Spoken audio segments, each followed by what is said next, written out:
Hello everybody, it's Birdie again from My Favorite Quilt Store, and we are working on the red heart. I got my picture up over there. This is the fall one, but I've cut all my squares out.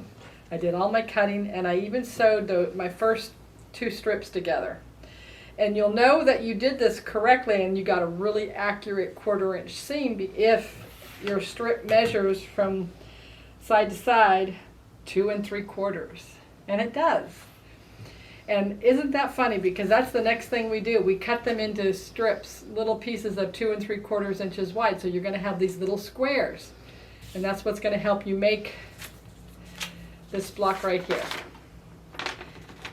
And we make a bunch of these. I forget how many. We make 22.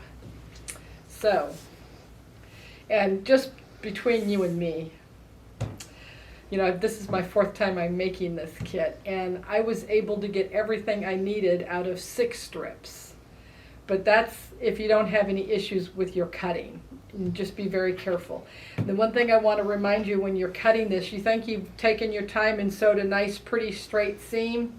Sometimes if you just keep cutting and cutting and cutting, you can get off a little bit, and what I mean, you can be a little bit crooked. So I like to find a solid line on my ruler, and I run that on my seam allowance, or right on my seam where the two colors meet, and that helps me keep it straight, and I make sure that I'm cutting at 2 3/4, excuse me.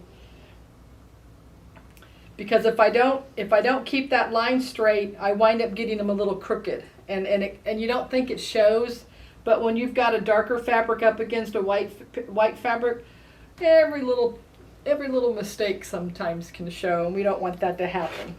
So I'm going to cut 4 because I'm going to show you what it's going to look like. You'll see how easy this is once you get going. And we'll cut one more. But remember, you're going to cut all your strips. You need to cut, I think they tell you in the instructions how many to cut pieces. If we need 22, probably in the 80s, I bet. 88, I was right. I was doing the math in my head. So the next thing is we're going to put this together. This is how you're going to sew, and I'm going to use my design wall. We've got one piece going this way, and the next piece is going to go like this. Then we've got this, and then we've got this. It's a little crooked, sorry about that. So what I'm going to do is I'm going to sew these two together, and then I'm going to sew these two together, and then you sew the two together, and that's how you wind up with your square. So and I like to go with a black line. So it's 1 2 3/4, and you want to make sure that black line stays on the seam.